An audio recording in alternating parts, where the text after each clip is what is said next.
di sana mati karena dibuntak istrinya.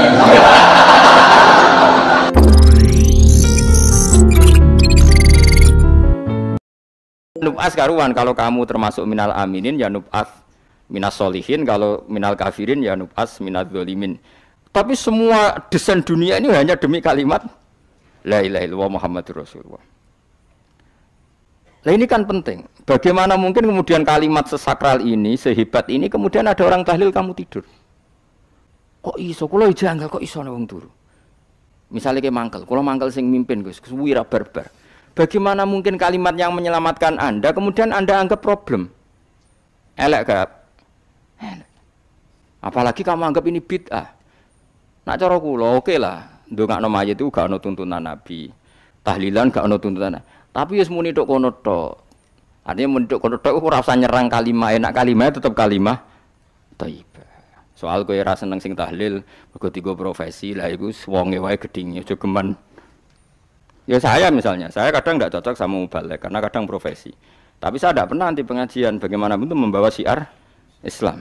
Tapi kalau mubalek kadang orang seneng, kadang takut untuk epiro. Bareng sangoni sidik, kok sumpah transportasi ini. Lah wong ngono kok senengi iku piye? Tapi kita terus gedeng keliru iku sing gawa syiar Islam. Mana ada pengajian didengar orang banyak tanpa mubalek? Gak iso. Ini iso melepukno barang-barang ra penting dadi penting iso. Lah cara guruku teng sareng yang ngapain melepuk nganggo panggung barang perkarane. Tapi kadang ya benar. Yang namanya mudin mubalek ya itu bisa benar bisa salah, tapi kamu enggak boleh gedeng kalimatnya. Piye kalimatnya kalimat hak. Nah, ini penting kula utarakan sehingga zaman Nabi Sugeng ini rungokno tenan ngaji kula. Zaman Nabi Sugeng ada sahabat namanya itu Usamah bin Zaid. Ini sahabat kesayangannya Nabi, hibbu Rasulillah. Usama itu diutus Nabi perang. Ini dengerin nih, diutus perang. Pas perang itu si kafir tadi menggal temannya. Ada yang tangannya putus, kakinya putus. Wah, seorang kafir ini sudah luar biasa. Bacok sana, bacok sini. Ketika terdesak oleh pasukan Usama, kebetulan Usama ini cakap ya, sama beberapa temannya orang Ansor. Orang kafir yang sudah qata'a arjulana wa qata'a aidiana, dia pas terdesak bilang la ilaha illallah. Terus sama Usama tetap ditusuk, dibunuh karena dia berpikir ini qolaha muta'awwidzan, dia melafadzkan kalimat itu hanya berlindung dari pembunuhan. Setelah dilaporkan Nabi itu marah besar. Nabi ngendikan kaifa anta ya Usama bila ilaha illallah idza ja'at bika yaumal qiyamah. Kowe nak ditakoki la ilaha illallah ku piye? Piye-piye wis ngomong la ilaha illallah, tapi piyambake ngomong ngoten sakwise ngetoki tangan kula, maksudnya tangan kula tangan kelompok saya, kaki saya. Nabi tetap jawab kaifa bila ilal wahida ja'at bika yaumal qiyamah. Pokoknya Nabi menyoal terus. Sampai menjadi fatwa ijma'nya fuqaha, siapapun yang melafadzkan la ilaha illallah harus kita terima meskipun qolaha muta'awwidzan, meskipun saat melakukan hanya cara zahir berlindung dari kematian. Sehingga kita terima. Orang kafir yang 80 tahun kafir melafadzkan la ilaha illallah 1 menit menjadi mukmin. Sampai ada ayat kulil ladzina kafaru iyantahu yufar lahum ma qad salaf. Ini kalimat yang sakral, bahkan kafir yang 80 tahun saja menjadi mukmin hanya karena melafadzkan la ilaha illallah. Mulane yang ngaji saya, yang seneng saya, jangan pernah kamu mengatakan ada bid'ah yang orang bisa jadi kafir. Bagaimana mungkin orang mukmin yang ke kuburan dan melafadzkan la ilaha illallah kamu katakan kafir? Padahal kalimat ini yang kafir 80 tahun saja menjadi mukmin. Saiki ana wong nglafadzno la ilaha illallah mergo salah tempat pinggir patok mbok arani kafir. Lho kok aneh. Wong sing kafir 80 tahun dadi mukmin iki gara-gara nglafadzno la ilaha illallah dadi kafir. Mergo mok salah tempat ning pinggir apa? Patok. Mbok yen ora cocok muni nganggur, wong sering ziarah ku nganggur. Nyatane ya tenan. Cara dekne pegawai negeri ya ora sering ziarah. Nah, itu, tapi ora usah muni kafir, muni kafir gak mungkin lah. Coba kalimat ini itu orang kafir yang 80 tahun menjadi apa coba dengan melafadzkan kalimat ini? Mukmin kan? Berarti kalimat ini adalah kalimat penghilang kekafiran. Lalu karena dilafadzkan secara salah dianggap kafir. Hanya karena bid'ah itu tidak mungkin. Makanya sebetulnya Wahabi yang alim-alim itu tidak berpendapat demikian. Saya punya beberapa referensi Wahabi yang alim itu tidak pernah mengkafir-kafirkan orang karena perdebatannya seperti itu. Tapi saat ini wis kuwajo. Sebenarnya kalau orang alim itu ya mirip-mirip, entah Wahabi entah tidak mirip-mirip. Karena kalimat tadi. Wahabi itu kitab terbesarnya itu Ibnu Taimiyah. Ibnu Taimiyah itu punya murid Ibnu Qayyim Al-Jauziyah. Itu sampai sekarang saya lihat di fatwanya Ibnu Taimiyah itu begitu hormat sama orang-orang kita ini sama. Tapi tahu-tahu lewat penyaduran sana sini terus menjadi kacau. Jadi kalau baleni malih sampai nak kepengen duwe nikmat batinah seperti tadi yang saya utarakan. Swarga dicipta sedemikian mewah ya demi yang menerima la ilaha illallah. Terus neraka dibikin se ekstrim itu juga bagi yang nolak.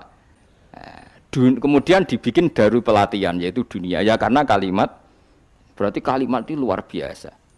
Wa biha qamatis samawati wal ardu. Kalimat ini pulang menjadikan langit bumi berdiri. Bon. Lalu sekarang kita bisa ngomong, bisa berpikir, iso ngadekno BPKB macam-macam. Itu karena kita sendiri apa karena kudratullah? Saya tanya. Karena kudratullah. Kalau karena kudratullah, apa susahnya Allah bikin kemampuan tanah ini nangis, tanah ini susah. Wong podo-podo kowe iso nangis, iso mikir ya mergo kudratullah, ndak karena kamu.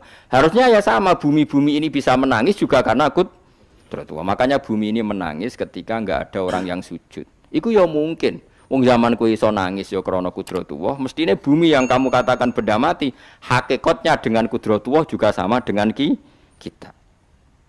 Mulane tenggene kitab Al-Husunul Hamidiyah, kula ngrasa utang tenan mbek kitab niku. Dulu saya ngaji 2 tahun kitab Al-Husun. Kitabnya kecil tapi saya ngaji itu 2 tahun. Berkali-kali saya ulang. Itu beliau cerita gini. Dia yang ngarang itu orang alim, kebetulan dia orang India. Memang kelebihannya kitab dikarang orang Arab itu luweh bulet. Wong Arab kan semuanya Islam, karangannya itu standar. Ini dikarang wong India. Di Tonggo Blodor, di masjidnya, dikarang ulama yang masyarakatnya itu ndak karu-karuan. Beliau cerita itu gini. Manusia itu punya satu kebodohan, di mana kebodohan itu disebabkan oleh robtul asbab al-adiyah, mengkaitkan sebab sing biasa-biasa. Misalnya gini.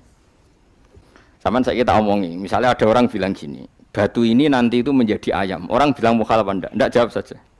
Mukhal. Kenapa bilang mukhal? Karena dikira enggak bisa kan? Enggak, jawab saja. Jawab satu-satu. Batu ini menjadi ayam. Kamu jawab mukhal. Alasannya apa? Alasannya enggak mungkin terjadi apa kamu enggak bisa? Sebetulnya karena kamu enggak bisa. Udah. Lau ukhbiro dzakar rajul. Andai kan orang itu kamu kasih tahu. Klungsu ini, biji asem itu, biji pohon asem itu. Nanti yang kecil ini suatu saat besar. Setelah besar buahnya banyak, tambah besar, tambah besar. Terus orang bilang mungkin. Ketika bilang mungkin itu karena dia bisa, apa hanya karena menyaksikan berkali-kali ada kejadian nak klungsu ditandur, iku iso dadi gede. Coba sama jawab. Karena dia bisa, apa karena hanya menyaksikan itu sering terjadi? Hanya menyaksikan. Artinya zaman dia mengatakan mungkin itu pun tidak memberi kontribusi ikut buat. Ya enggak? Tetap bergantung kudrahnya Allah. Dia hanya bilang mungkin karena sering melihat. Sebenarnya dia enggak sama sekali memberi kontribusi. Lah ya darani mungkin ya ora urun. Paham ya? Lalu kenapa dia kecangkeman terus muni wong wis mati dadi lemah gak mungkin dadi manusa meneh. Lho zaman dadi manusa sing wis ngene iki kok mani dekne lara melok gawe. Terus muni mungkin mergo sering terjadi, sering roh, sering bersaksi. Berarti sebetulnya manusia itu pakai ukuran dia mampu tidak mampu apa pakai ukuran bersaksi melihat. Bersaksi. Nah ini kan problem kita sebagai manusia itu problem. Mulane disebut wa kanal insanu dzaluman jahula wis goblok aja-aja. Mergo manusia iku nek wis goblok aja. Makanya saya kemarin diminta ngisi di pondok kajen. Kalau sampeyan berdebat sama orang ateis atau orang komunis itu gampang saja. Dilatih begini seperti teorinya Quran. Ya nanti saya teruskan ini tak ulang lagi ya. Saya ulang lagi ya. Andai kan nggak pernah terjadi telur itu jadi ayam, nggak pernah terjadi sama sekali. Telur itu jadi ayam. Terus kamu mengasih tahu orang tadi, telur ini loh nanti jadi hewan yang hidup terus terbang. Mesti dia bilang mukhal, mau benda mati kok nanti jadi benda hidup yang terbang ngalor ngidul. Berhubung sering terjadi dan dia pun tidak ikut bikin, bilang mungkin. Paham ya? Saya ulang lagi ya. Berarti dia bilang mungkin karena sering apa? Terjadi dan dia lihat. Andai kan pertama kali nggak ada telur sama sekali yang jadi ayam, terus pengalaman pertama di dunia belum pernah terjadi. Kamu kasih tahu telur ini nanti jadi ayam terus terbang. Orang ini bilang mukhal enggak? muhal. Berhubung sering terjadi bilang ndak. Nah berarti kita nanti bangkit dari kubur gampang saja bagi Allah. Cuma belum pernah terjadi kamu mengatakan muhal. Nah makanya otak kita harus dibenahi. Makanya jogeman percaya ambek yang pernah kita lihat, yang sering kita lihat. Percayalah dengan akal, tapi akal waras loh. Cara waras itu serepot tatanannya wangil. Makanya Islam itu melatih. Kul falillahil hujjatul balighah.